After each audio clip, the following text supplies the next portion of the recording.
ایک ایتھیسٹ تقریر کرتے ہوئے کہہ رہا تھا کہ اللہ اگر ہے تو اپنے ہونے کے ثبوت کیوں نہیں دیتا؟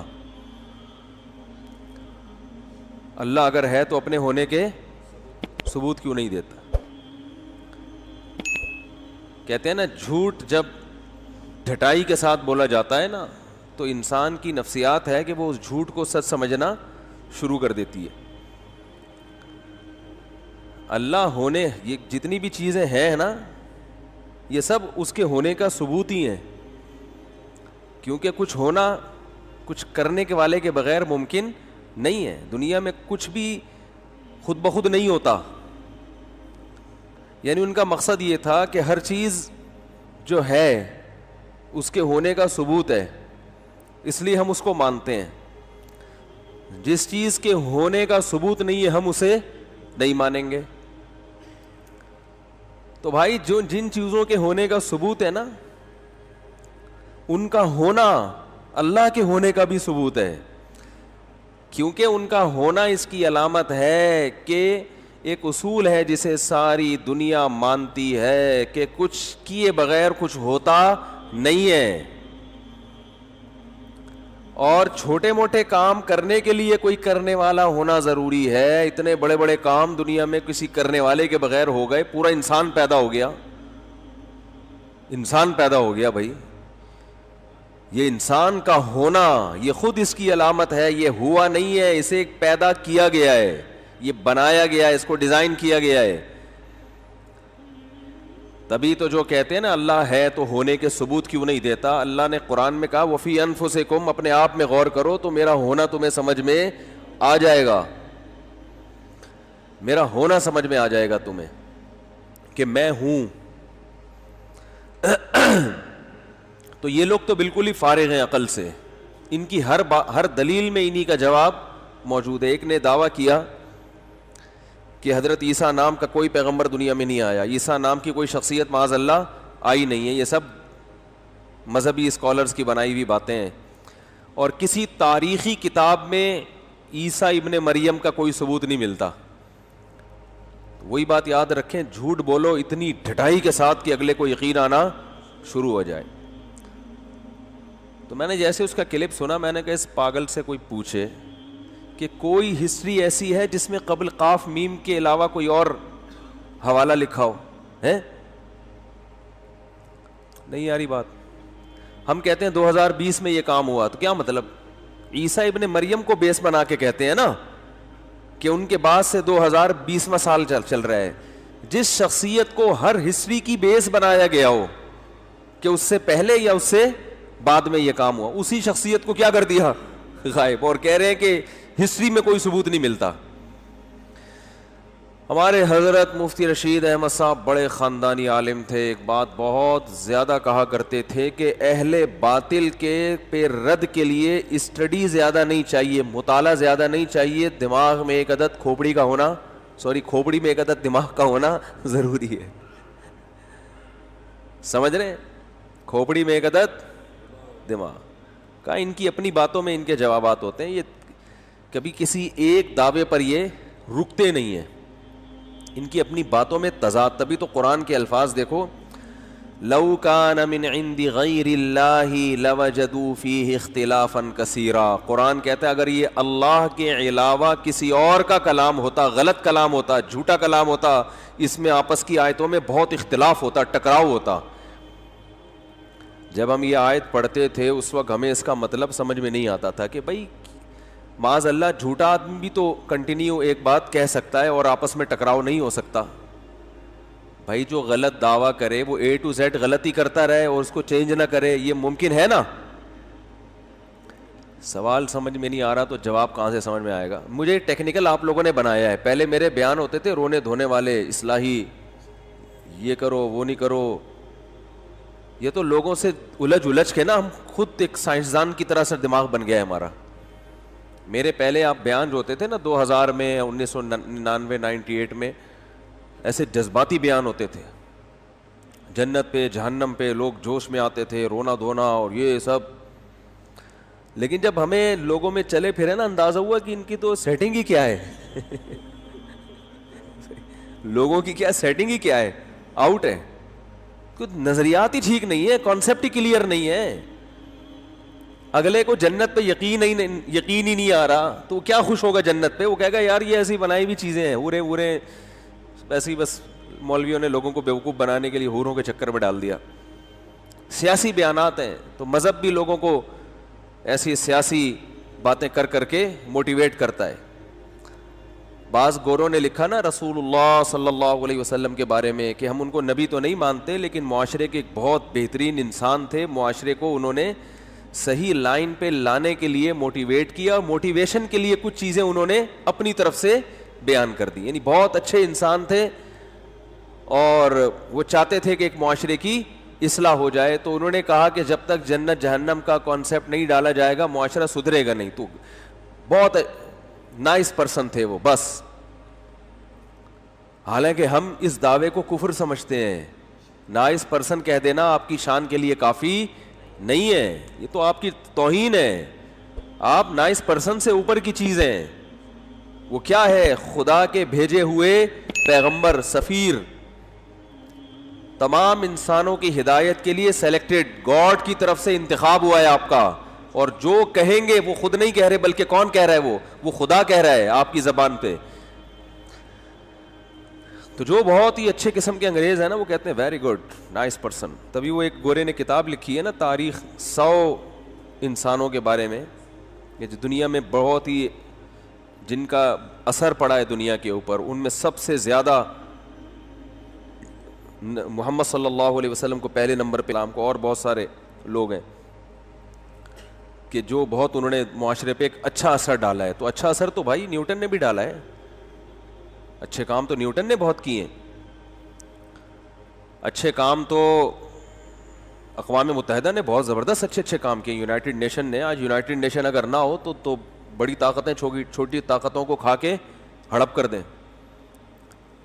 WHO کے بھی بہت سارے اچھے کام ہیں. یہ ہمیں فری پھوکٹ میں جو مل رہی ہیں اتنی ویکسین, یہ ساری WHO کی وجہ سے تو مل رہی ہیں. تو کچھ غلط بھی ہو سکتا ہے, ہو رہے ہیں وہ کام, اچھے بھی ہو رہے ہیں, غلط بھی ہو رہے ہیں, لیکن بہت سے اچھے بھی ہو رہے ہیں. تو رسول اللہ صلی اللہ علیہ وسلم کی جو دعوت ہے نا میرے بھائی, وہ بالکل ہی منفرد دعوت ہے, وہ بالکل ہی ایک الگ بات ہے. اور اس کو قبول کیے بغیر, اس کو مانے بغیر آپ انسان کے بچے بن ہی نہیں سکتے. دیکھو میرے بیانات ہوئے نا, ذاتی مکان کوئی ضروری نہیں ہے. بہت دفعہ میں یہ بیان کر چکا ہوں کہ ابے دنیا مسافر خانہ ہے, ذاتی گھروں میں یہ اینٹ میری ذاتی ہے, یہ دیوار میری ذاتی ہے, یہ میری پرس. کیا ہوتا ہے یار, کرائے پہ بھی وہی فائدہ ہے جو, ارے گھر اپنا ہو یا کرائے پر ہو, رزلٹ دونوں کا ایک ہی ہے. روٹی خرید کے کھاؤ یا کوئی فری پھوکٹ میں پکڑا دے آپ کو, رزلٹ کیا ہے؟ چبا کے کھا کے جو لذت حاصل ہوگی, نگلنے کے مزہ آئے گا, وہ تو اپنی روٹی میں بھی وہی ہے اور کسی اور کی روٹی میں بھی وہی ہے نا. تو مکان جو رہنے کے لیے لیا جاتا ہے, اگر وہ رینٹ پر ہے, فائدے اس کے وہی ہیں جو خریدے ہوئے مکان کے ہیں, وہی فائدے ہیں اس کے. آپ وہ پھر ایک نیا ٹاپک چھڑ جائے گا. بہت سے لوگ نئے بھی آتے ہیں نا, وہ کہیں گے کیسی باتیں کر رہے ہیں یار کہ ذاتی مکان ہی نہیں ہونا چاہیے. میں نہیں کہہ رہا ذاتی مکان نہیں ہونا چاہیے, اس پر میں بہت ڈیٹیل میں بیان کر چکا ہوں. ذاتی مکان کی ٹینشن نہیں لینی چاہیے, ہو تو اچھی بات ہے, نہیں ہو تو بھی کوئی ٹینشن کی بات نہیں ہے. بہت زیادہ اللہ نے پیسہ دیا ہے. خلاصہ اس بیان کا یہی ہے کہ اللہ نے اتنا پیسہ دے دیا آپ کو کہ طبیعت سے اچھا کھا رہے ہو آپ. چائے میں ڈبو کے پاپے نہیں کھا رہے, بلکہ آپ کا ناشتہ بھی وی آئی پی. آپ کو ڈاکٹر نے کہا کہ بھائی ڈرائی فروٹ ناشتے میں ہونا چاہیے, تو ڈرائی فروٹ کا بھی آپ کے پاس پیسہ پہلے ان چیزوں پہ خرچ کر لیا. آپ صبح ایک پاؤ پستہ کھایا کریں, چبا کے خوب, زنک ملے گا آپ کو. سربیکزی سے آپ کی جان چھوٹ جائے گی, صحیح ہے نا. گردے اچھے کام کرتے ہیں, لوگ کھاتے نہیں نا یہ چیزیں.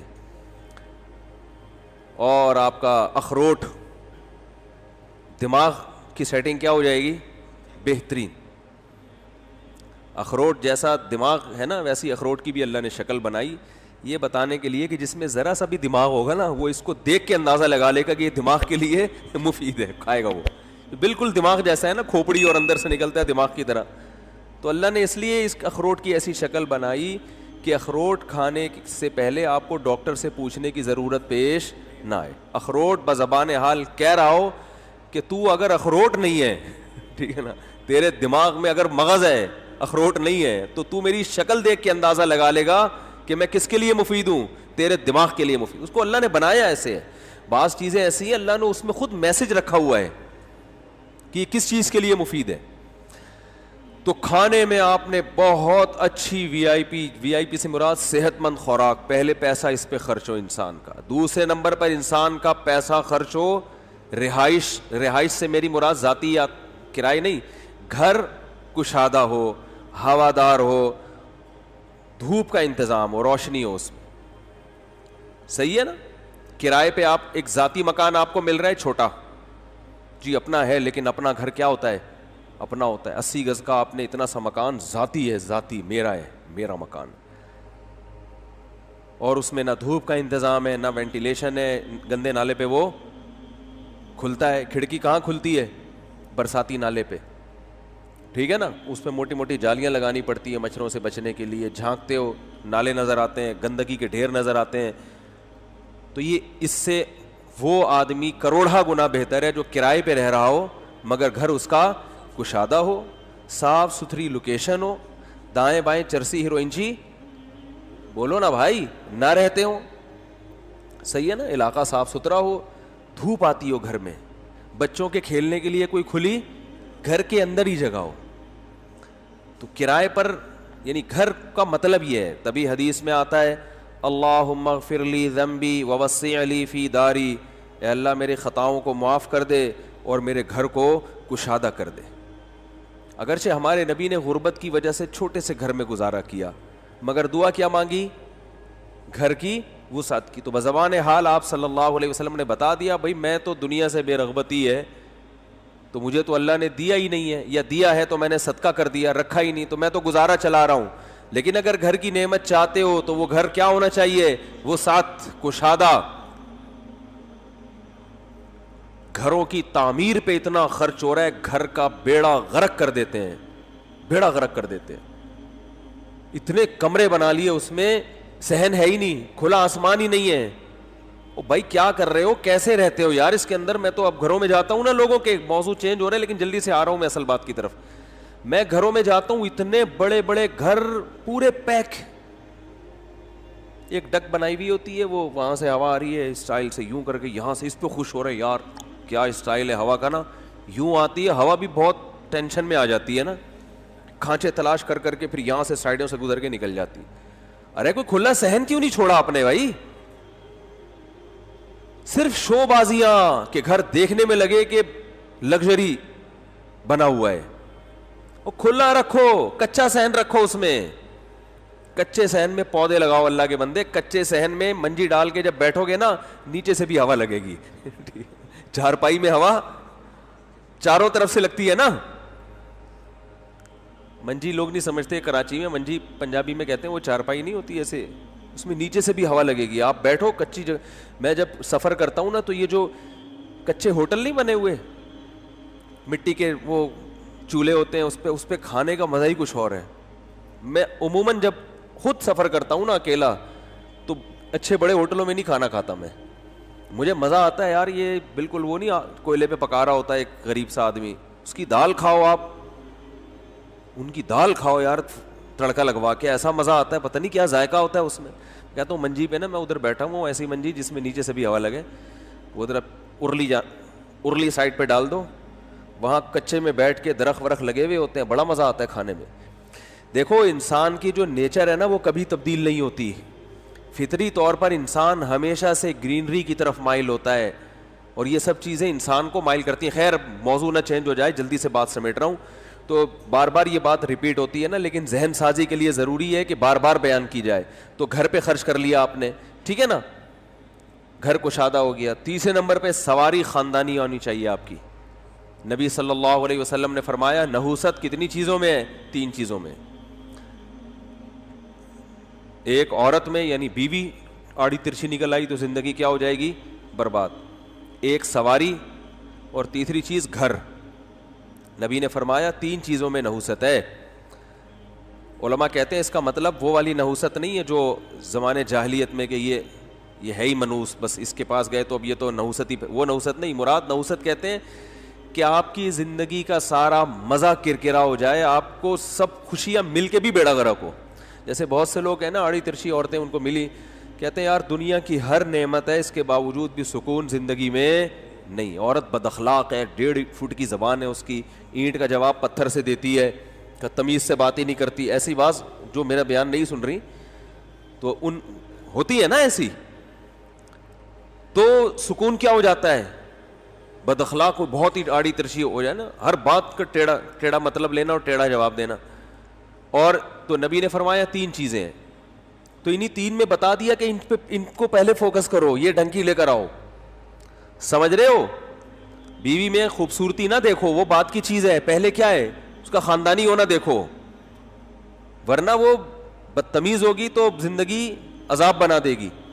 اور گھر کشادہ, سواری بول لو نا بھائی, خاندانی, مزہ آئے بیٹھ کے گاڑی میں, آپ نے دل چاہے چلاؤں میں. بعض گاڑی ایسی ہوتی ہیں دل چاہتا ہے چلانا. ابھی ہم تھر گئے تھے نا, میں کل رات میری تھر میں گزری ہے, کل نہیں سوری پرسوں رات. تھر ہم گئے تھے, پاک ایڈ ایک ٹرسٹ ہے, شاید نام سنا ہو آپ لوگوں نے, تو میں زیادہ نہیں جانتا تھا پہلے ان لوگوں کو, تو مجھے کچھ پتا چلا یہ لوگ بہت دور دراز علاقوں میں کام کر رہے ہیں نا, بہت ہی پسماندہ علاقوں میں. تو مجھے تھوڑا سا دلچسپی ہوئی کہ یار شہر میں تو لوگ بڑے کام کرتے ہوئے نظر آتے ہیں, وہ بھی صحیح کر رہے ہیں, غلط نہیں کر رہے, لیکن اصل کام تو کہاں ہونے کا ہے, تھر میں اور ایسے دور دراز علاقوں میں, ریگستانوں میں, جہاں لوگ جاتے نہیں ہیں. تو میں پہلے بھی انہی لوگوں کے ساتھ میرا جانا ہوا تھا, مجھے نہیں پتا تھا ان کا انٹرسٹ ہے, پہلے جانا ہوا تھا. تو ہم نے وہاں سیلاب زدگان کی مدد کے لیے نا بہت دور دراز علاقوں میں چاول تقسیم کیے تھے کھانے کے, وہیں بنا کے دیگیں بنا کے. تو مجھے بھی شوق تھا, میں نے کہا چلو ہم بھی تھوڑی سی خدمت بھی ہو جائے گی اور تھوڑا سا دیکھ بھی لیں گے دنیا میں کیا ہو رہا ہے.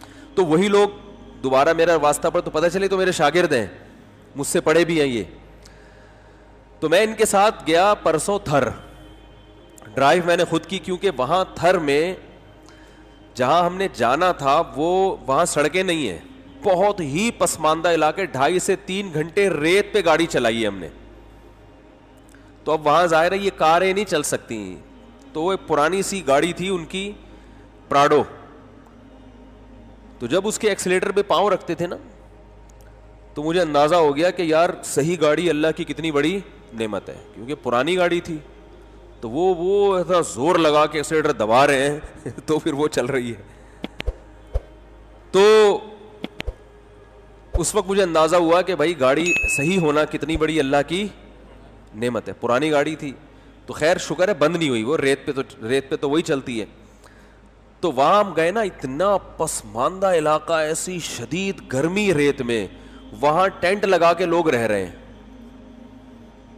میں نے وہاں لوگوں سے انٹرویو لی, ان کو اردو نہیں آتی, سندھی بولتے ہیں وہ, تو ترجمان تھے ہمارے پاس, کچھ سندھی مجھے بھی تھوڑی بہت تو آتی ہے. 80 سال سے وہاں بوڑھے لوگ, وہ کہہ رہے ہیں ہم نے کبھی شہر نہیں دیکھا. میں حیران تھا بھائی تمہیں یہاں رہنے کی ضرورت کیا ہے, لیکن بس اللہ نے ہر جگہ کو آباد کرنا ہے, ہر جگہ انسان ہے. تو وہاں ان لوگوں نے ماشاءاللہ کنویں بنائے تھے, ان پہ موٹریں لگائیں. پہلے کنویں ہوتے تھے بہت دور دور, اس میں اونٹ کے ذریعے پانی کھینچتے تھے, ہفتے بعد لوگوں کی باری آتی تھی. تو انہوں نے وہاں ٹرسٹ نے ماشاءاللہ موٹریں لگائیں, سولر پلیٹیں لگائیں. ان پلیٹوں کے ذریعے کیا ہو رہا ہے کہ موٹریں چل رہی ہیں, لوگوں کو لوگ بہت دعائیں دے رہے تھے اس ٹرسٹ کو نا. اور پھر وہاں پر خوراک, اور پھر کوئی ڈاکٹر گئے تھے وہاں, ڈاکٹروں نے لوگوں کا چیک اپ کیا. کچھ مچھر بہت زیادہ, ابھی بارشوں میں بہت ملیریا پھیلا ہے وہاں پہ. تو مجھے بڑا اچھا لگا. اچھا یہ لگا کہ یار چلو ہمارے ہاں الحمدللہ کتنے لوگ ہیں جو انسانیت کی ایسے خدمت کر رہے ہیں. مکان بنائے وہاں لوگوں کے لیے, مسجدیں بنائی ہیں, مکتب بنائے ہیں, مدرسے بنائے ہیں, ابھی اسکول بھی بنا رہے ہیں وہاں پہ. تو میں ویسے آپ لوگوں سے ہمدردانہ اپیل کرتا ہوں, یہ میرا ذاتی ٹرسٹ نہیں ہے, ان لوگوں کے ساتھ تعاون کریں. مجھے بہت زیادہ اعتماد آیا ان لوگوں کے اوپر. تو نمبر کیا ہے ابھی, وہ پھر ہم وہ ویب سائٹ پہ ٹرسٹ کا جو نمبر ہے نا, وہ انشاءاللہ اس کا اگر کوئی کلپ بنتا ہے تو شارٹ کلپ میں وہ ڈسکرپشن پہ نمبر اس کا ڈال دیں گے. تو خیر میں جب وہاں سے واپس آیا نا, تو مجھے یہ جو جھگیوں والے ہیں نا, یہ ایسے لگ رہا ہے جیسے بحریہ ٹاؤن میں رہ رہے ہیں. حقیقت بتا رہا ہوں آپ کو, جب میں نے وہ دیکھا نا وہاں کے حالات, دھوپ سے جھلس کے سیاہ ہو گئے ہیں وہ لوگ. ہم رات کو سوئے ریگستان میں, وہیں چارپائیاں ڈال کے, ان کے گھروں میں جگہ نہیں ہوتی, مٹی کے گھر ہیں ایسے یوں کر کے ایسے تکون شکل میں بنائے ہوئے ہوتے ہیں, تو ہم ریگستان میں سوئے ہیں اور نہیں سوئے کیونکہ گدھے اتنی زور زور سے چیخ رہے تھے. گدھے وہاں ہول سیل کے حساب سے, کیونکہ وہ سفر کرتے ہی گدھوں پر ہیں, گدھوں کے علاوہ ریت پہ کیسے سفر کریں گے بھائی. میں گدھے کی بھی ویلیو کا اندازہ ہوا کہ یار ہم گدھوں کو اتنا برا بلا کہتے ہیں. تو وہ کیا ہم سب 7-8 ساتھی تھے جب ہم رات کو, انہوں نے اچھا رات کو گرمی نہیں ہوتی, رات کا موسم اچھا ہوتا ہے وہاں ریگستان میں, تو ہم جب رات کو لیٹے مچھردانیاں لگا کے, مچھردانیاں بھی تقسیم کی انہوں نے وہاں پہ, تو وہ جو ایک گدھا پہلے اسپیڈ سے دکھا بولنا شروع کرتا, پھر دوسرا اس کو دیکھ کے, پھر تیسرا اس کو دیکھ کے, جہاں جہاں تھر میں گدھے تھے سب کو سگنل, ایسا لگ رہا تھا وہ سگنل کے کھمبے ہوتے ہیں نا وہ لگائے ہوئے انہوں نے. تو مخصوص ہم لوگ ایک بھی ہم میں سے رات کو سویا نہیں ہے, لیکن وہ گھوڑے بیچ کے سو رہے تھے وہاں گاؤں کے لوگ, وہ اس کے عادی تھے, وہ گدھے ودے سے وہ کیونکہ عادت ہو گئی ہے ان کو. تو خیر مجھے اندازہ ہوا کہ بھائی اللہ کا شکر ہے یہ پاکستانی جو ہے نا ہمارے, یہ کم نہیں ہے, یہ کہاں کہاں پہنچتے ہیں, دیکھو کام کرتے ہیں.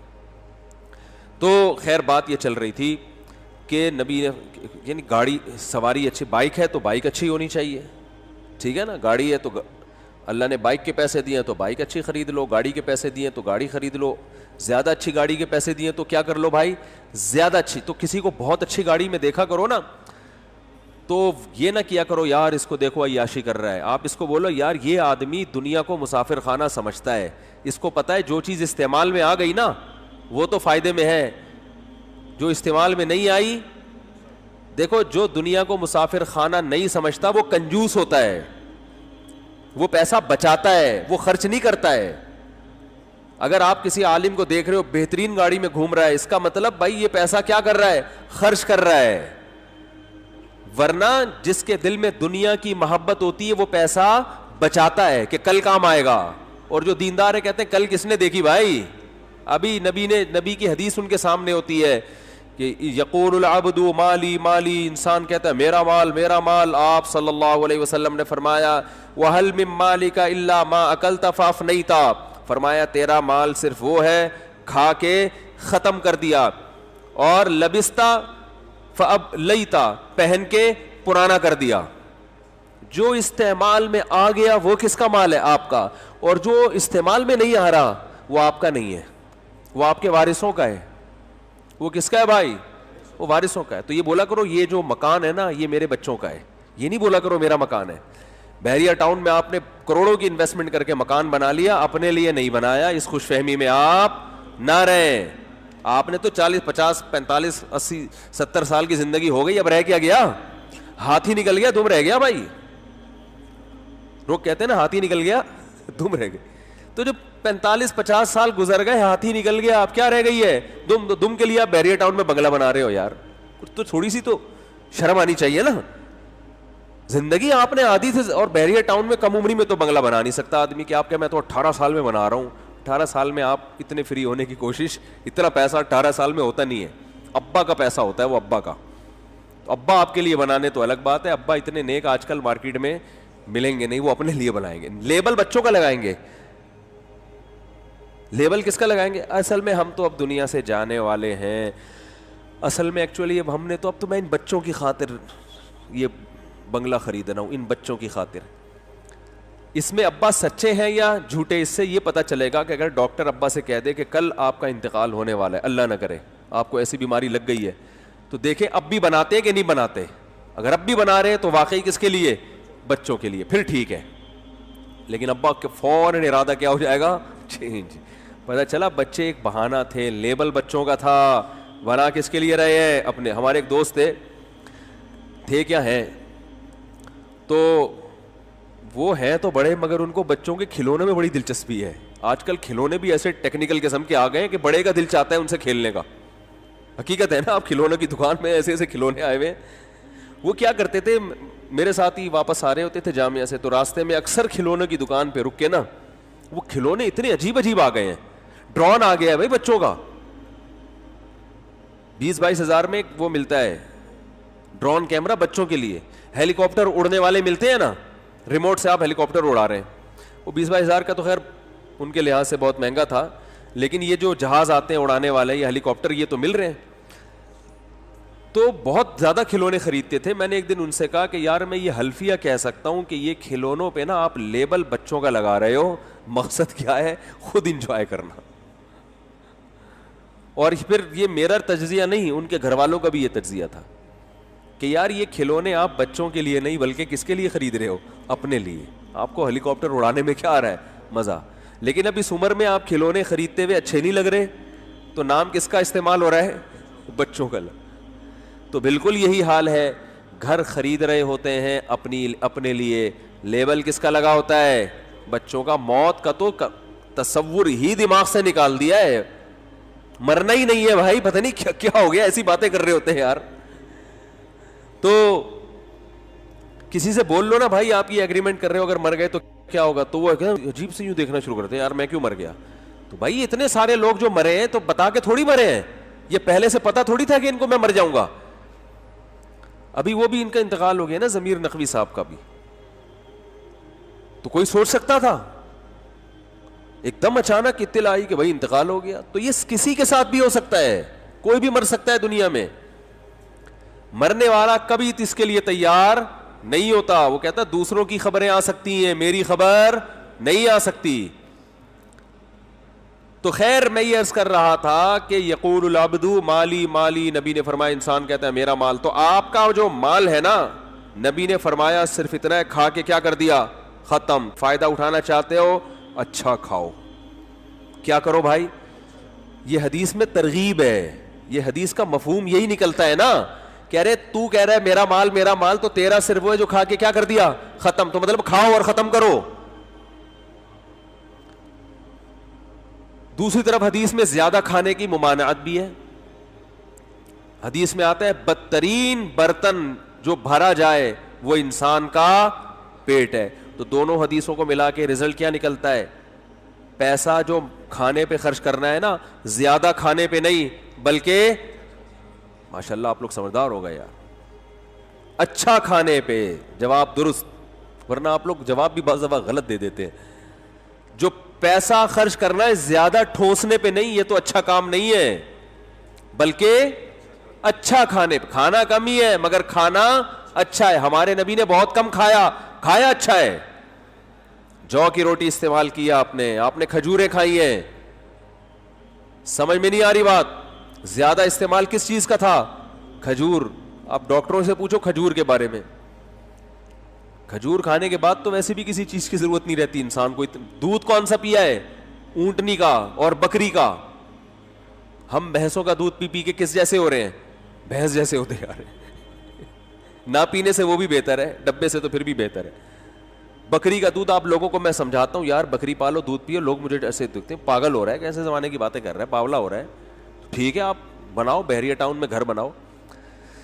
بس ہر آدمی گھر سے نا انسان کا وزن ہے، یعنی کسی انسان کو کتنی عزت دینی ہے اس کا پتہ کس سے چلتا ہے؟ آپ کا گھر کہاں ہے اور آپ کا ہے یا کرائے کا ہے؟ کرائے کا ہے، ادھر جا کے بیٹھو.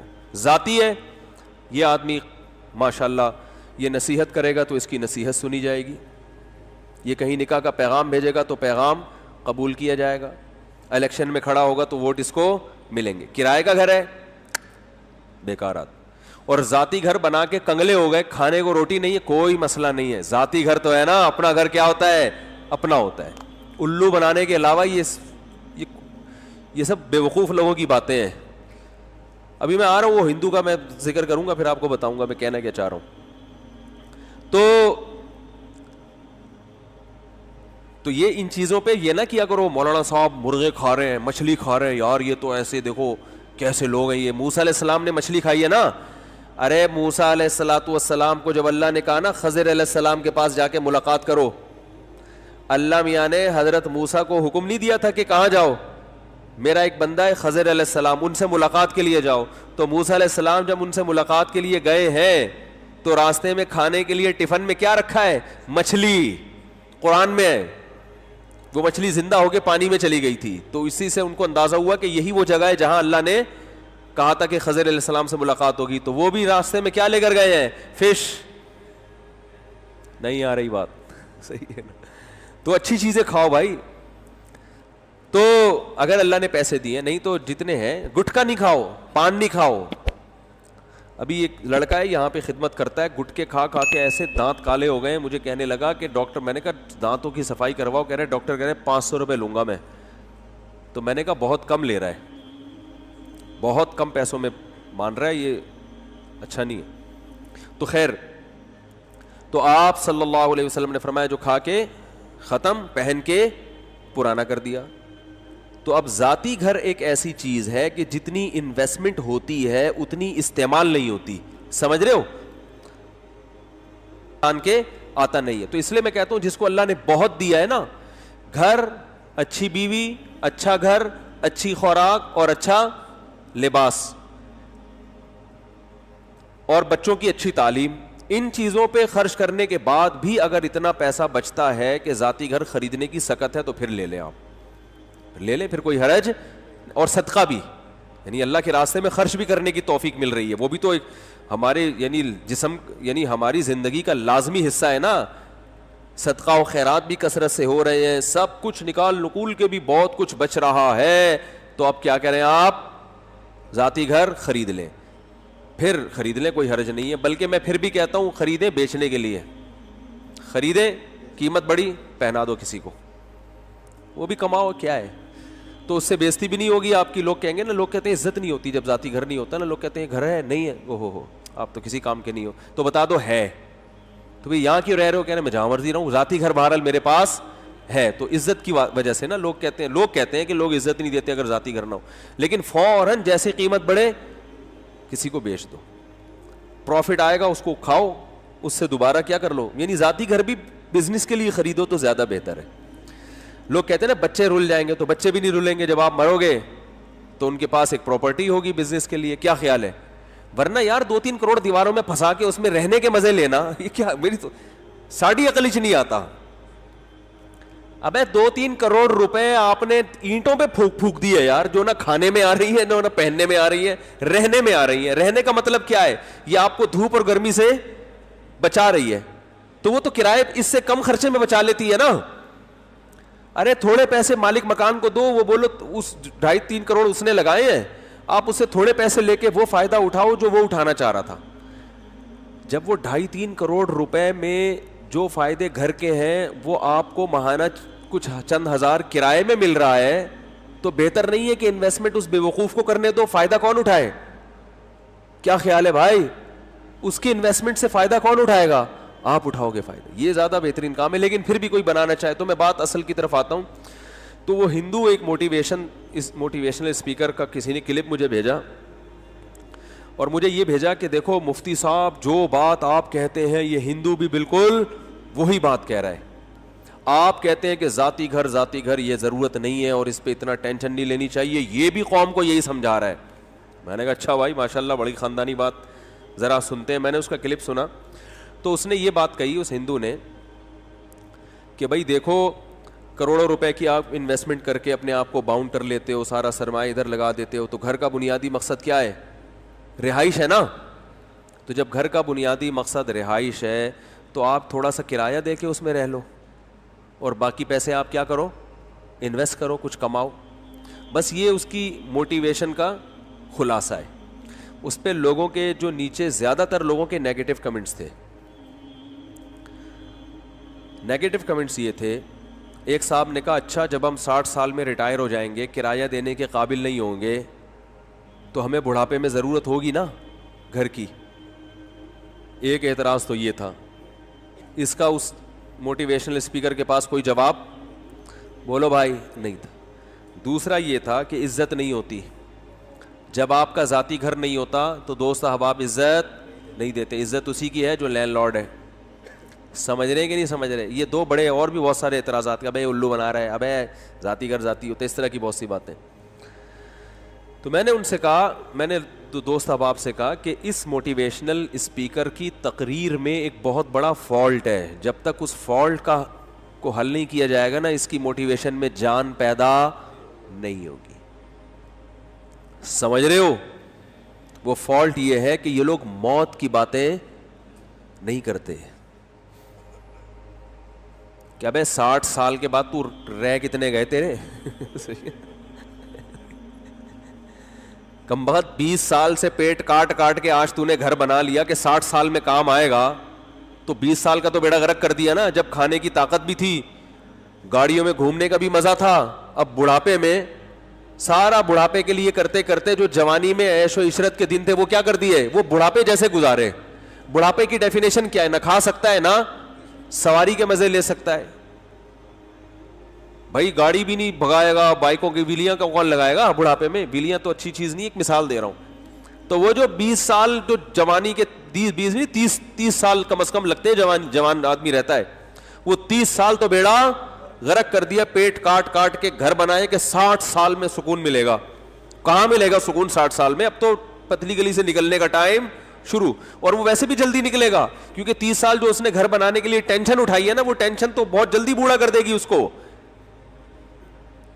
لیکن ان موٹیویشنل اسپیکر کی تقریر میں آپ کو موت کا لفظ نہیں ملے گا, کیونکہ اگر یہ موت کی باتیں شروع کر دیں تو اگلا بولے گا تو وہی ہمیں موٹیویشن کرنے کے لیے آیا, ڈرانے کے لیے آیا ہے کیونکہ موٹیویشن تو ملتی امیدوں سے ہے. امیدیں نہیں بھائی اتنی جلدی مرنے والے نہیں ہے. دیکھا نہیں وہ 90 سال میں بھی زندہ تھا, وہ 80 سال میں, وہ 85 سال میں اس نے جو ہے نا وہ باڈی بلڈنگ کیا کرتا تھا. اس سے موٹیویشن ملتی ہے نا. اور مذہب باتیں کیا کرتا ہے, کل بھی مر سکتے ہو, پرسوں بھی مر سکتے ہو, ترسوں بھی. موت کا کوئی ہمیں نہیں پتا کہ مرنا, اللہ کے علم میں تو موت کا وقت متعین ہے, لیکن ہمارے لحاظ سے متعین نہیں ہے. تو موٹیویشن کہاں سے ملے گی بھائی؟ اور دوسری بات, آپ موت کو اگر سائڈ پہ لگا دو تو آپ کے لگانے سے موت سائڈ پہ ہوتی نہیں ہے. مسئلہ یہ بھی ہے. این ممکن ہے جو موٹیویشنل اسپیکر آپ تقریریں کر رہے ہیں کل وہ آئے نہ سکے, آپ پوچھیں بھائی آپ نے ٹائم دیا تھا آئے کیوں نہیں؟ پتہ چلا جی اس کا انا للہ و انا الیہ راجعون. مائیکل جیکسن کا بہت بڑا پروگرام ہونے والا تھا 2007-2008. مجھے لڑکے بتاتے تھے مفتی صاحب مائیکل جیکسن کو اللہ نے بڑی عزت, اللہ تو نہیں کہتے تھے, وہ بڑی عزت ملی امریکہ میں, اس کا بہت بڑا شو ہونے والا ہے اور ایسا شو اتنے کروڑوں کے ٹکٹ بک چکے ہیں. اطلاع آئی کہ مائیکل جیکسن ایک دن سوئے اور صبح پولیس بھی ان کو نہیں اٹھا سکی. سمجھ میں آ رہی ہو؟ ڈاکٹروں کی پوری ٹیم ان کے ساتھ گھوما کرتی تھی کہ ان کو اگر چھینک بھی آ رہی ہے تو اس کا بھی ریزن, جب تک ہم تو دیکھیں چھینکیں آتی ہیں تو 25-30 چھینکوں تک تو ہم سوچتے ہی نہیں ہیں کہ ہو کیا رہا ہے. نہ اپنا سوچتے ہیں, نہ جس کے منہ پہ چھینک رہے ہوتے ہیں اس کا سوچتے ہیں کہ اس کا کیا بنے گا. ایک آدمی نے مجھے بتایا اسی مسجد کے بارے میں, وہ نوجوان مجھ سے فجر کے بعد ملا, کہنے لگا یار مفتی صاحب آپ کی کمیٹی کے ایک ممبر ہیں بھی تھوڑے ایجڈ, وہ اتنا زور زور سے چھینکے, میں ان کے ساتھ صف میں کھڑا ہوا تھا کہ کورونا ویسے ہی پھیلا ہوا ہے تو میں تو گھر جا کے 3 دفعہ نہایا ہوں. وہ اپنا بتا رہے ہیں مجھے نا کہ اتنا زور زور سے چھینکے اور منہ پہ ہاتھ بھی نہیں رکھا, اور 2 دن بعد اطلاع آ گئی کہ ان کو کورونا ہوا ہے. وہ ٹھیک ہو گئے الحمدللہ, لیکن کورونا میں لیٹ گئے وہ. اب وہ بیچارہ کیا کر رہا ہے کہاں پر ہے کہ یار ایک تو چھینکے میرے منہ پہ, اوپر سے اتنا زور زور سے, اوپر سے پتا چلا کہ وہ کیا ہو گیا ان کو. تو ہمارے ہاں تو یہ حال ہے. مائیکل جیکسن کا ایسے تھوڑی تھا سسٹم.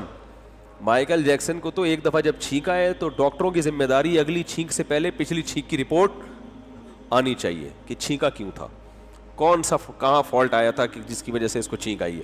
اتنا صحت کا خیال, ہاتھوں میں گلوز پہن کے تو مسافہ ہو رہا ہے کہ کوئی جرمز نہ شفٹ ہو جائیں. لیکن اللہ میاں نے کیا کیا, وہ اتنا بڑا پروگرام ہونے والا ہے. کہا جاتا ہے کہ زندگی میں امریکہ کی تاریخ میں سب سے بڑا پروگرام میوزیکل شو ہونے والا تھا. واللہ عالم یہ حقیقت ہے یا نہیں ہے, میں تو لوگوں سے ہی جو سن رہا ہوں بتا رہا ہوں, مجھے کوئی ریسرچ نہیں ہے اس پہ, لیکن کہا جاتا ہے کہ امریکہ کی تاریخ میں اس سے بڑا میوزیکل شو نہیں ہوا, اتنے ٹکٹ فروخت نہیں ہوئے تھے. اور مائیکل جیکسن نے جو ساری زندگی محنت کی نا جس عروج پہ پہنچنے کے لیے, اس عروج اور اس ترقی کو حاصل کرنے کا وہ مائیکل جیکسن کا کے لیے تاریخی دن تھا کہ آج میری ماں مائیکل جیکسن کی, میں اپنے روایتی انداز میں مائیکل جیکسن کی آواز کو میں یوں کہہ رہا ہوں کہ مائیکل جیکسن بزبان حال کہتا ہوگا کہ آج میری ماں اگر زندہ ہوتی تو کہتی کہ میں نے اپنے بچے کو جس مقصد کے لیے جنا تھا, آج میں اپنے بچے کو اس مقصد پہ اس جگہ پہ دیکھ رہی ہوں. یہی ہوتا ہے نا کہ آج وہ دن ہے کہ میری روح خوش ہو گئی اور میں اپنے بچے کو جہاں دیکھنا چاہتی تھی تھرکتا ہوا ناچتا ہوا, آج مجھے اپنا بچہ وہاں نظر آ رہا ہے. لیکن وہ بچہ مارکیٹ سے کیا ہو گیا اب لوگ کہتے ہیں وہ مرا نہیں تھا, مارا گیا تھا, جو بھی تھا بھائی یہ دنیا میں سب کے ساتھ ہوتا ہے, مرتے نہیں تو لوگ مار دیتے ہیں آ کے, دشمنیوں میں کچھ بھی تھا, وائرس سے مرا, بیکٹیریا سے مرا, یا ڈاکٹر نے غلط ٹیکا لگایا, یا کوئی کسی کو جیلیسی, تو جیلیسی بھی تو ساتھ ہی ہوتی ہے نا, جب آپ ترقی ہوتی ہے تو حسد بھی ساتھ ساتھ چلتا ہے. تو یہ تو دنیا میں ہمیشہ سے ہو رہا ہے اور ہوتا رہے گا, یہ چیزیں ختم تھوڑی ہوں گی. لیکن اللہ نے بتا دیا کہ بھائی کوئی بھی کسی بھی ٹائم پہ دنیا سے جا سکتا ہے, مارکیٹ سے کوئی بھی شارٹ ہو سکتا ہے. تو جب مائیکل جیکسن اپنی زندگی کے سب سے کامیاب ترین دن تک پہنچنے سے 2 دن پہلے مر سکتا ہے, 24 گھنٹے پہلے مر سکتا ہے, تو موٹیویشنل اسپیکر جو آپ کو اتنے بتا رہے ہیں یہ یوں ہو جائے گا پھر یوں ہو جائے گا, اگلے دن پتہ چلا وہ اللہ نہ کرے ایکسیڈنٹ ہوا اور مارکیٹ سے کیا ہو گئے, شارٹ ہو گئے. اس لیے بھائی ان کی تقریروں میں دم نہیں ہے, بات صرف وہی ہے جو اللہ نے کی ہے قرآن میں وَمَا الْحَيَاةُ الدُّنْيَا إِلَّا مَتَاعُ الْغُرُورِ, یہ دنیا کی زندگی دھوکے کے علاوہ کچھ بھی نہیں ہے, یہ جھوٹ ہے, یہ ایسی نہیں ہے جیسی نظر آ رہی ہے. اس دنیا کو آخرت کا ذریعہ بنا لو تو یہ دنیا بھی ٹھیک ہے, ذریعہ نہیں بناتے تو سب جھوٹ ہے, دھوکے کے علاوہ کچھ بھی نہیں ہے. میں بار بار ایک حدیث بیان کرتا ہوں, بہت دفعہ بیان کی, آپ ممکن ہے بور ہونا شروع ہو جائیں, لیکن میں بیان کرنے سے بور نہیں ہوتا, کیونکہ وہ ایسی حدیث ہے نا کہ جو میں سمجھانا چاہ رہا ہوں وہ حدیث 2 اور 2 4 کی طرح سمجھا دے گی آپ کو. اسلام ترقی سے نہیں روکتا آپ کو, اسلام نا امیدی, جو موت کا بار بار بتایا جاتا ہے نا, مرو گے مرو گے مرو گے, اس کا مقصد آپ کو مایوس کرنا یا نا امیدی پھیلانا یا عمل سے روکنا نہیں ہے. آپ کہہ سکتے ہو نا یار جب اتنا زیادہ ہر وقت مرے گا مرے گا مرے گا مرے گا تو پھر تو آدمی کے سارے جذبات ہی ٹھنڈے ہو جائیں, پھر تو مفتی صاحب یہ 4 شادیوں کی ترغیب کا کیا مطلب, جب مرے گا تو پھر ایک بھی نہیں کرنی چاہیے. کیونکہ بہت سے ایسے لوگ ہیں, ادھر شادی ہوئی, نکاح ہوا, ابھی رخصتی کی رات ہے, دولہا, اور یہ واقعہ صحیح ہے, دولہا بیوٹی پارلر جا رہا ہے تیار ہونے کے لیے اپنے دوست کے ساتھ بائک پر, اور جناب بائک سلپ ہوئی, پیچھے سے کوچ نے اس کا سر کچل دیا. یہ واقعہ میں نے یعنی دیکھا تو نہیں ہے لیکن ہمارے قریب یہ واقعہ ہوا ہے. بیچاری دلہن بیٹھی ہوئی ہے, دولہا کا انتظار ہو رہا ہے جی کھانے پر, دولہا صاحب ابھی آ رہے ہیں, اور جناب وہ بائک سلپ ہوئی اور پیچھے سے کوچ نے سر کچل دیا, مر گیا دولہا. بہت ہوئے ایسے واقعات, کوئی شادی سے 1 دن پہلے مر گیا, کوئی 2 دن بعد مر گیا, کوئی 3, کوئی جس دن بچہ پیدا ہوا اس دن مر گیا, کوئی بیچارہ پہلا بچہ پیدا ہونے سے 2 دن پہلے مر گیا, بچہ یتیم پیدا ہوا ہے. سب کچھ دنیا میں ہوتا ہے اور ہوتا رہے گا, چاہے سائنس ترقی کی انتہا کو پہنچ جائے, مگر ان حادثات سے دنیا کی کوئی طاقت نہیں روک سکتی. دیکھو کیسی کیسی ویکسینیں ایجاد ہو گئی ہیں, بہت جو بیماریاں جو دنیا میں خطرناک ترین سمجھی جاتی تھی ان بیماریوں کی دوائیں ایجاد ہو گئی ہیں, اب وہ خطرناک نہیں رہی ہیں. چیچک کتنی خطرناک بیماری تھی, چیچک کا جڑ سے خاتمہ ہو گیا, ایسی ویکسین ایجاد ہو گئی. پہلے ہمیں یاد ہے بچپن میں کچھ لوگ نظر آتے تھے جن کے منہ پہ بہت بڑے بڑے داغ ہوتے تھے, کھڈے پڑے ہوئے ہوتے تھے, بڑی خطرناک بیماری تھی. اب کوئی بھی ایسا نظر نہیں آتا, ویکسین ایجاد ہو گئی. لیکن کیا مطلب, بیماریاں ختم ہو گئی؟ کورونا کی بیماری پھیلی ہے, پوری دنیا کو ہلا کے رکھ دیا اس نے, پوری دنیا کو پورا. بڑے جو ماہرین ہیں نا وہ کہتے ہیں جب کورونا ختم ہوگا نا تو دنیا ایسے پلٹ چکی ہوگی, بالکل دنیا ایک نئی دنیا بن چکی ہوگی. بہت سے ترقی یافتہ ملک تنزل میں جا چکے ہوں گے, بہت سے غریب ملک اٹھ چکے ہوں گے, بہت سے غریب لوگ امیر بن چکے ہوں گے, بہت سے امیر غریب ہو چکے, بالکل پلٹ جائے گی دنیا. یہ میں نہیں کہہ رہا, یہ بڑے بڑے ماہرین کہہ رہے ہیں. بہت کچھ چینج ہو رہا ہے. کورونا نے اتنا سا وائرس ہے ہلا کے رکھ دیا ہے سب کو, اور یہ وائرس ایسا عجیب غریب وائرس ہے, ہر ملک میں اپنی شکل چینج کر کے جا رہا ہے. پاکستان میں کسی اور اسٹائل میں آیا, انڈیا میں کسی اور اسٹائل میں. دنیا پاگل ہو گئی ہے اس کے کہ یہ ہے کیا. اور سب سے زیادہ تباہی امریکہ میں پھیلائی ہے جو سائنس اور ٹیکنالوجی کی انتہا کو, اور جس ملک میں سب سے زیادہ بے احتیاطی ہوئی ہے پاکستان, اس میں سب سے کم تباہی ہوئی ہے. تو یہ خدا کے ہونے کا ثبوت نہیں ہے تو اور کیا ہے میرے بھائی. ایک ملحد کمبخت مولانا طارق جمیل صاحب کا مذاق اڑا رہا تھا. آپ لوگ نہ سنا کریں ان لوگوں کو, یہ وسوسے پھیلاتے ہیں. میں تو اس لیے سنتا ہوں نا کہ پتہ تو چلے مارکیٹ میں ہو کیا رہا ہے. کیا کیا کہہ رہا, دیکھو مولانا طارق جمیل صاحب کرونا کے بارے میں وہ رو کے نہیں دعا کروائی تھی, اے آر وائی پہ میرا خیال ہے کروائی تھی. کہہ رہے دیکھو یہ سمجھتے ہیں کہ ان کے رونے دھونے سے کرونا کیا ہو جائے گا, ختم ہو جائے گا. وہ بڑی رو کے انہوں نے دعا کروائی نا, بھائی مشہور دعا نہیں ہے, ایئر وائی پہ میرا خیال ہے کروائی تھی کہ اللہ اس وبا سے ہمیں بچا لے بچا لے بچا لے.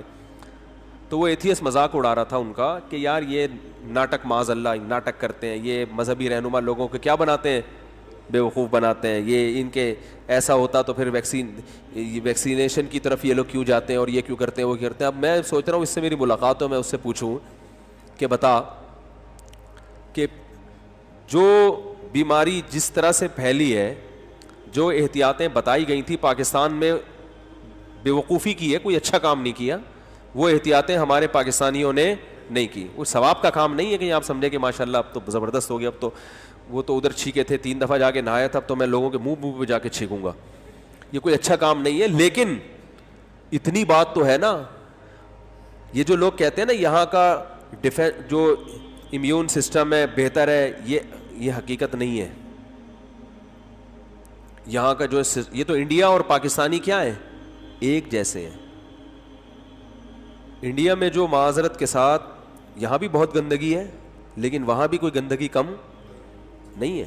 گٹر ابل رہے ہیں, دھل رہے ہیں بارشوں میں, سب کچھ جو یعنی ہمارے کلچر میں اور انڈیا کے کلچر میں کوئی زیادہ فرق نہیں ہے. لیکن انڈیا میں بہت تباہی پھیل چکی ہے, ہمارے ہاں وہ تباہی الحمدللہ نہیں ہے. ساتھ میں ایران ہے, وہاں بہت تباہی پھیلی ہے, اس کے ساتھ افغانستان ہے, ان کی صحت پہ اثر نہیں پڑا. کلچر ایران کا, موسم اور افغانستان کا ایک جیسا ہے. تو بھائی یہ دعاؤں کا اثر ہے, سمجھ میں آ رہی ہے بات. تو جو ملحد ہوتا ہے نا, اس نے تو قسم اٹھائی ہوئی ہے کہ ماننا ہی نہیں ہے. تو بہت ممکن ہے بھائی یہاں جس طرح سے دعائیں مانگی گئی ہیں وہاں وہ لوگ تھوڑی دعائیں مانگتے ہیں. تو ہمارے اتنا کچھ ہونے کے باوجود بھی ہم بچے ہوئے. اس میں میں سمجھتا ہوں بہت زیادہ دخل کس چیز کا ہے, دعاؤں کا. دعاؤں کا دخل ہے بہت زیادہ. تو خیر, تو اب کیا مسئلہ ہے, دیکھو میرے کیا بات چل رہی تھی یار, جلدی بتائیں بات کیا چل رہی تھی. تو وہ یہ چل رہے تھے کہ موٹیویشنل اسپیکرز جو ہے نا, یہ موت کا تصور نہیں ہے. ہاں تو میں یہ عرض کر رہا تھا کہ اس سے تو انسان کے حوصلے پست ہوتے ہیں نا, موت کا سوچ سوچ کے. ارے موت کا سوچ سوچ کے حوصلے پست ہوں گے نا, یار یہ کیا ہے یار, یہ تو کل بھی مر سکتا ہوں, آج بھی مر سکتا ہوں. پھر تو 4 شادیاں کیا انسان ایک بھی نہ کرے. جیسے میں نے جب دوسری شادی کی نا, تیسری کی سوری, تو یہاں ایک بوڑھے میاں کو پتہ چلا میرے گھر کے باہر گاڑیاں کھڑی ہوئی تھیں.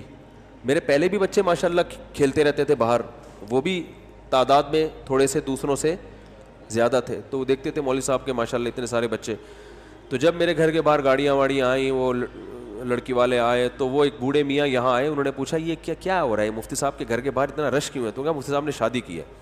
تو ایسے غصے میں کانپنے لگے. میں بھی ان کی پوری ایکٹنگ نہیں کر سکتا. ایسے کانپتے ہوئے کہنے لگے, ممبر پہ بیٹھ کے کہتے ہیں دنیا مسافر خانہ ہے, اور حرکتیں دیکھو ان کی.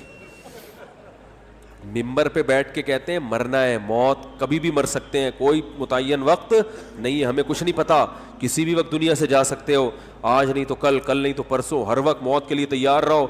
اور حرکتیں دیکھو, 2 پہلے سے اور اب ایک اور ہے. بھائی حرکتیں دیکھو ان کی کیا ہیں, سمجھ میں آ رہی ہے بات. تو اپنے لحاظ سے بالکل ٹھیک کہہ رہے تھے بھائی. جب یہ مسافر خانہ ہے, آج نہیں تو کل مر سکتے ہو, کل نہیں تو پرسوں, تو ایک شادی کی بھی کیا ضرورت ہے بھائی؟ کیا خیال ہے بھائی؟ کل بھی پھر گاڑی خریدنے کی کیا ضرورت ہے, پھر جاب کرنے کی کیا ضرورت ہے, پھر جو ہم آپ کو کہتے ہیں پلاننگ کرو, بزنس کرو, بزنس میں اللہ نے پیسہ, میرے تو پورے بیانات ہوتے ہیں نا اس پہ. بھائی جاب کو چھوڑو, بزنس پہ آؤ. مسلمان کا اصل کام نوکری نہیں ہے. نوکری کا تو لفظ کتنا غلط ہے یار, نوکر سے نکلا ہے نوکری ہے بھائی. جاب کرو یار, سوری جاب کو چھوڑو, بزنس. ہاں جاب ایسے ادارے میں کرو کہ جس ادارے کا کوئی بڑا ویژن ہو, وہاں جاب کرنا ٹھیک ہے. جیسے کوئی کسی مدرسے میں استاذ ہے, جاب کر رہا ہے نا, کیونکہ مدرسے کا ایک بڑا ویژن ہے. یا اسکول میں ٹیچر ہے, وہ ٹھیک ہے کیونکہ اسکول کا ایک بڑا ویژن ہے. اس طرح فوج میں کوئی جاب کر رہا ہے, وہ ٹھیک ہے کیونکہ ایک بڑا ویژن ہے, ملک کا ڈیفنس, جہاد کرنا. ایسے اداروں میں جاب تو ٹھیک ہے. کیا بارش ہو رہی ہے؟ ایسے اداروں میں جاب تو ٹھیک ہے. آپ ایک کولڈ ڈرنک کی کمپنی میں جاب کر رہے ہو, اس کا کیا ویژن ہے بھائی؟ کیا ہو گیا بھائی؟ اس کا ویژن ہے لوگوں کو ٹھنڈی بوتلیں پلانا. اس میں کیا ہے؟ یہ کون سا کام ہے؟ اس میں جو آپ جاب کر رہے ہو اس کا مطلب آپ مکمل نوکر ہو, نوکری کر رہے ہو آپ کی نوکری سے فائدہ کون اٹھا رہا ہے؟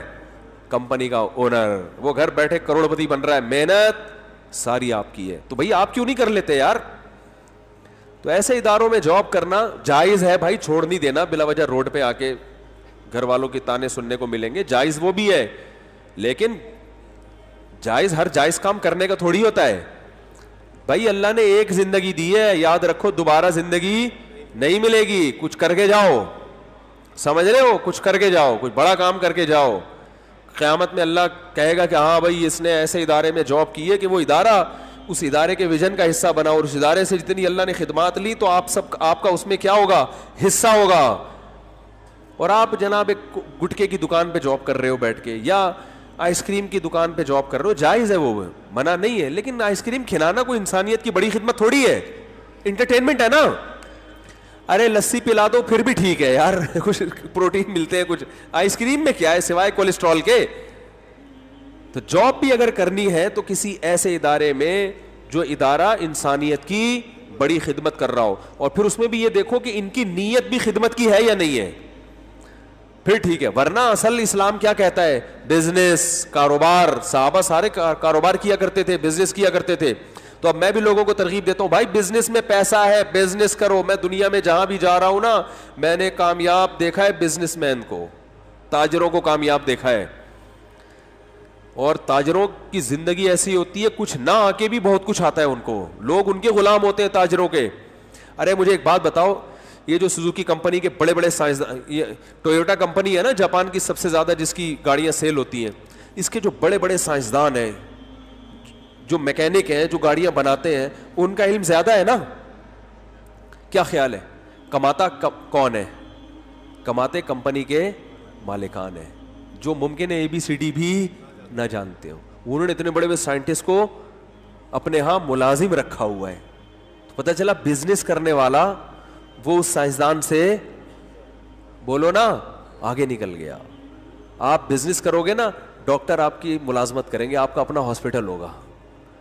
آپ MBBS کرو گے تو کسی ہاسپٹل میں کیا کرو گے؟ آپ جاب کر رہے ہوگے. وہ بھی ٹھیک ہے, چلو اچھا کام ہے انسان کی خدمت, لیکن میں ایک مثال سے سمجھا رہا ہوں. خیر, تو آپ کہہ سکتے ہیں مفتی صاحب آپ خود بھی تو پیسے کمانے کی ترغیب دیتے ہیں, اور آپ خود بھی تو شادیوں کی بھی ترغیب دیتے ہیں, اور بچے پیدا کرنے کی اس سے بہت اسپیڈ کے ساتھ ترغیب دیتے ہیں. ترغیب تو سب لوگ دیتے ہیں, لیکن آپ کی اسپیڈ تھوڑی سی بولو بھائی زیادہ ہے, ٹھیک ہے نا. اور تو یہ سب چیزیں جب دنیا مسافر خانہ ہے, مرنا ہے اور یہ ہے, تو کیا ضرورت ہے ان بکھیر. تبھی ہمارے بہت سے دیندار لوگ جو دین کی طرف مکمل آتے ہیں اپنے خیال کے مطابق, تو وہ رہبانیت کی طرف چلے جاتے ہیں. رہبانیت کا مطلب دنیا سے بے رغبت. پھر وہ نہ کماتے ہیں نہ کوئی ترقی کا ان میں ذوق شوق. وہ کہتے ہیں دنیا مسافر خانہ, بس ہمیں تو ایک پیالہ ہونا چاہیے پانی پینے کے لیے, اور ایک روٹی مل جائے کہیں سے, اور ایک جنگل میں ہم رہ لیں, اور اتنا پیسہ کیا کرنا ہے. اور پھر وہی جو آج کل اسٹائل چل رہا ہے, صحت کی تو حفاظت کی فکر بالکل بھی نہیں کرتے, اس کو حب دنیا سمجھتے ہیں. اگر کوئی کورونا سے بچنے کی ترغیب دے رہا ہے, مجھے میسیجز آتے ہیں میرے پاس, مفتی صاحب آپ موت سے بہت ڈرنے لگے ہو. جب کورونا پھیلا ہوا تھا نا, میں نے احتیاطیں کہتا تھا لوگوں کو, مفتی صاحب اب آپ وہ مفتی صاحب نہیں رہے. ایسے بھی میسج آئے, مفتی صاحب اب آپ وہ نہیں رہے, اب آپ کو شہرت ملی ہے تو اب آپ کیا ہو گئے ہو؟ موت سے ڈرنے لگے ہو, اب آپ چینج ہو گئے ہو, اب آپ لوگوں کو کرونا اللہ کے بجائے کرونے سے ڈرا رہے ہو آپ. اس طرح کے بہت آتے ہیں میرے پاس میسج. تو تصور یہ بن چکا ہے جو دیندار بنتا ہے کہ دنیا رہبانیت ہے, دنیا سے کیا ہے دور, ترقی نہیں کرنی. بعض تو انگلش سیکھنے کو حرام سمجھتے ہیں, اب تک انگلش سیکھنے کو سمجھتے ہیں کہ یہ آدمی کیا ہو گیا, ماڈرن ہو گیا ہے. ارے گراؤنڈ ریئلٹی ہے بھائی, آپ کے سیکھنے نہ سیکھنے سے کچھ نہیں. بین الاقوامی زبان کیا بن چکی ہے, آپ دنیا میں کہیں بھی جاؤ گے انگلش کے بغیر آپ کا گزارا نہیں ہے. تو اب آپ نہ سیکھ کے خود پیچھے رہ جاؤ گے, دنیا کو کوئی نقصان نہیں ہوگا اس سے, آپ پیچھے رہ جاؤ گے. آپ اپنی اولاد نہیں پوچھے گی آپ کو تھوڑے دنوں میں, وہ کہے گی ابا نے ہمیں کچھ سکھایا ہی نہیں, بس یہ سکھائیے دنیا مسافر خانہ, مسافر خانہ, مسافر خانہ. تو اب سوال یہ پیدا ہوتا ہے کہ موٹیویشن بھی ملے, ترقی بھی ہو, لیکن دنیا کو ہم مسافر خانہ بھی سمجھیں. تو اس کا صرف ایک طریقہ ہے جو اسلام کے علاوہ کسی کے باپ کے پاس اس کا جواب بولو بھائی نہیں ہے. اسلام کے علاوہ جتنی موٹیویشن ہے نا وہ دنیا کی محبت سکھاتی ہے, لالچ سکھاتی ہے آپ کو. وہ کیا سکھائے گی آپ کو؟ لالچ, ہوس. موت کو نہیں آنے دیں گے درمیان میں, بلکہ آپ کو موٹیویٹ کریں گے, ابھی آپ نے زندہ رہنا ہے, نہیں مرنا آپ نے. بلکہ کینسر کا مریض جس کو ڈاکٹر نے کہہ دیا نا تو نے کل مرنا ہے, اس کو بھی تسلی, نہیں نہیں یہ تو ایسا ہی ہے, آپ نے لڑنا ہے اس کینسر سے, ہمیں پتہ ہے آپ جنگ جیت جاؤ گے, آپ لڑو گے. تو وہ تو موت کے اگینسٹ چلتے ہیں, جو ظاہر ہے گراؤنڈ ریئلٹی کے خلاف ہے, زمینی حقیقت کے خلاف ہے یہ بات. اور جو زمینی حقیقت کے خلاف بات کرے نا یہ تو جھوٹ بولتا ہے, اور جھوٹ زیادہ عرصے چلتا نہیں ہے.